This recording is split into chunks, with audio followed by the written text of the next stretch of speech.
Assalamualaikum warahmatullahi wabarakatuh. Perkenalkan, nama saya Rizky Namira, NPM 212111106. Di sini saya akan menjelaskan secara singkat tentang sejarah hukum, pengertian dan ruang lingkup agraria, konversi hak-hak atas tanah barat dan tanah adat, serta karakteristik hak-hak tanah.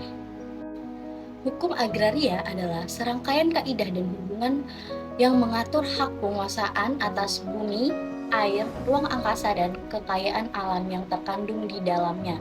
Hukum jenis ini juga dimaknai sebagai seperangkat aturan tingkah laku manusia yang berlaku dalam masyarakat yang mengatur hak-hak penguasaan atas sumber daya alam tertentu. Perkembangan hukum agraria di Indonesia telah mengalami transformasi yang signifikan seiring dengan perubahan sosial, politik, dan ekonomi di negara ini. Yang pertama itu ada pada era kolonial. Pada masa penjajahan Belanda, hukum agraria di Indonesia didasarkan pada asas-asas hukum tanah kolonial Belanda. Sistem ini memberikan hak kepemilikan tanah kepada perusahaan-perusahaan Belanda dan elit pribumi. Sementara masyarakat adat kehilangan akses dan kendali terhadap tanah mereka. Lanjut ke reformasi agraria. Setelah kemerdekaan Indonesia, upaya reformasi agraria dilakukan untuk mengatasi ketimpangan kepemilikan tanah dan memperluas akses masyarakat terhadap sumber-sumber daya tanah. Undang-Undang Pokok Agraria tahun 19 Undang-Undang Pokok Agraria tahun 1960 menjadi landasan hukum agraria yang mengatur tentang penguasaan kepemilikan dan pemanfaatan tanah. Perubahan kebijakan agraria seiring dengan perubahan politik dan ekonomi di Indonesia, kebijakan agraria juga mengalami perubahan di era Orde Baru tahun 1967 sampai 1998. Menekankan pada pengembangan pertanian modern dan investasi besar-besaran. Sedangkan era reformasi setelah 1998 memberikan perhatian lebih pada perlindungan hak-hak masyarakat adat, petani, dan nelayan. Sengketa tanah dan penyelesaiannya, perkembangan pada hukum ini juga melibatkan penyelesaian sengketa tanah yang Perkembangan pada hukum ini juga melibatkan penyelesaian sengketa tanah yang kompleks. Sengketa antar pemilik tanah, perusahaan, dan masyarakat adat menjadi isu yang penting. Dalam Undang-Undang Nomor 5 Tahun 1960 tentang pokok-pokok agraria dan beberapa regulasi lainnya telah dibuat untuk mengatur penyelesaian sengketa tanah, perlindungan hak masyarakat adat, pengakuan dan perlindungan hak-hak masyarakat adat dalam hukum agraria semakin diperkuat dengan adanya undang-undang yang mengatur tentang pengakuan wilayah adat, hak ulayat, dan pengelolaan sumber daya alam oleh masyarakat adat. Undang-Undang Pokok Agraria sendiri mulai berlaku pada tanggal 24 September 1960. Oke, sekarang saya akan melanjutkan ke tentang pengertian dan ruang lingkup agraria. Agraria sendiri dalam bahasa Latin itu adalah ager, yang berarti tanah atau sebidang tanah. Agrarius yang berarti perladangan, persawahan, pertanian. Dalam Kamus Besar Bahasa Indonesia, agraria berarti urusan pertanian atau tanah pertanian, juga urusan kepemilikan tanah, maka sebutannya adalah agraria, yang diartikan tanah dan dihubungkan dengan usaha pertanian. Selanjutnya, ruang lingkup agraria dalam Undang-Undang Pokok Agraria meliputi bumi, air, ruang angkasa, dan kekayaan alam yang terkandung di dalamnya. Landasan hukumnya adalah Pasal 33 Ayat 3 Undang-Undang Dasar dan Undang-Undang Nomor 5 Tahun 1960 tentang Peraturan Dasar Pokok-pokok Agraria, Peraturan Pemerintah, Peraturan Presiden, dan Peraturan Menteri Agraria. Hukum agraria sendiri mempunyai dua arti, yaitu arti luas dan arti sempit. Dalam arti luas, pengertian hukum agraria adalah seperangkat hukum yang mengatur hak penguasaan atas sumber alam, objeknya penguasaan atas sumber-sumber alam, dan ruang lingkupnya adalah hukum tanah, hukum air, hukum perikanan, hukum kehutanan, unsur-unsur dan dalam ruang angkasa. Dan dalam arti sempit adalah seperangkat hukum yang mengatur hak penguasaan atas tanah dan objeknya hak penguasaan atas tanah. Sedangkan ruang lingkupnya hanya ruang ruang lingkupnya itu hanya hukum tanah. Lanjut, saya akan menjelaskan sedikit tentang konversi. Konversi hak tanah barat dan tanah adat diatur dalam Hukum Tanah Nasional, yaitu Undang-Undang Nomor 5 Tahun 1960 tentang Peraturan Dasar Pokok-pokok Agraria.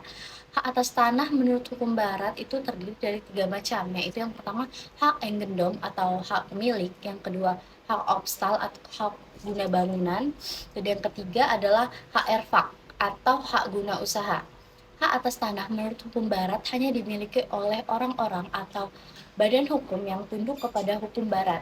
Sedangkan tanah milik adat itu juga menjadi 3 macam, yaitu yang pertama pribumi asli, orang-orang Eropa yang tidak tunduk pada hukum BW, dan partikelir bagi orang-orang timur asing, Tionghoa, India, dan lain-lainnya. Nah, ada 3 jenis perubahan atas hak tanah barat dan tanah adat. Yang pertama itu adalah demi hukum, yang kedua deklaratif, dan yang ketiga itu adalah konstitutif. Yang dimaksud demi hukum itu adalah konversi, terjadinya dengan sendirinya tanpa suatu tindakan. Misalnya, HRVAK untuk penguasaan kebun besar sejak tanggal 24 September 1960 menjadi HGU. Jangka waktunya sudah ditentukan, yaitu sisa waktu HRVAK, tetapi selama-lamanya itu cuma 20 tahun. Yang kedua itu adalah deklaratif, konversi karena hukum tetapi konversinya itu disertai dengan syarat-syarat. Misalnya konversi hak enggendom menjadi hak milik disertai syarat bahwa yang mempunyai pada tanggal 24 September 1960 itu berkewarganegaraan Indonesia. Nah, yang ketiga adalah konstitutif, yaitu konversi tidak terjadinya karena hukum, artinya melainkan memerlukan tindakan khusus yang bersifat konstitutif, tindakan khusus dari sewa menjadi HGU atau hak guna usaha. Dan yang terakhir saya akan menjelaskan sedikit tentang karakteristik hak atas tanah. Objeknya itu adalah hak penguasaan atas tanah. Hak penguasaan atas tanah itu terdiri dari yang pertama bangsa Indonesia, yang kedua hak menguasai negara atas tanah, berarti hak negara untuk mengatur dan mengelola tanah, bukan untuk memiliki tanah. Dan yang ketiga adalah hak ulayat.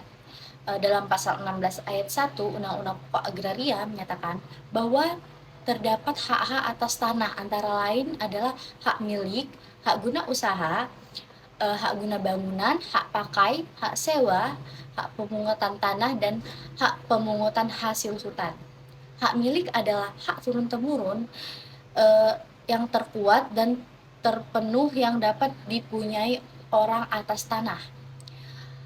Hak milik itu tidak terbatas, dapat beralih, dan dapat menjadi jaminan.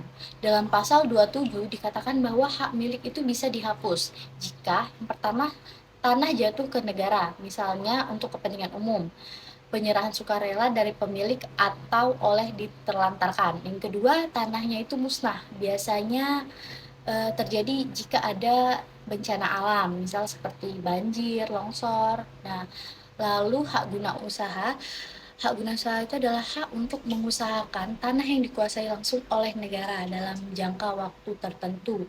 Gunanya untuk perusahaan, pertanian, perikanan, atau peternakan. Jangka waktunya itu paling lama 35 tahun dan dapat diperpanjang untuk jangka waktu paling lama 25 tahun. Nah, lanjut ada hak guna bangunan atau HGU. Hak untuk mendirikan dan mempunyai bangunan-bangunan atas tanah yang bukan miliknya sendiri, dengan jangka waktu itu paling lama tuh cuma 30 tahun. Hak pakai. Nah, hak pakai ini adalah hak yang digunakan untuk memungut hasil dari tanah yang dikuasai oleh negara atau tanah milik orang lain. Hak pakai itu bisa diberikan pada jangka waktu cuma-cuma dengan pembayaran apapun, dan pemberian hak pakai tidak boleh disertai syarat yang mengandung unsur-unsur kekerasan. Sekarang lanjut ke hak sewa. Hak sewa itu adalah hak yang memberi wewenang untuk menggunakan tanah milik orang lain dengan membayar kepada pemiliknya sejumlah uang sewanya. Nah, yang boleh menyewa itu tuh adalah warga negara Indonesia, badan hukum Indonesia, warga negara asing yang tinggal di Indonesia. Nah, Mungkin sampai sini saja penjelasan yang bisa saya sampaikan mengenai hukum agraria. Lebih dan kurangnya saya minta maaf. Wassalamualaikum warahmatullahi wabarakatuh.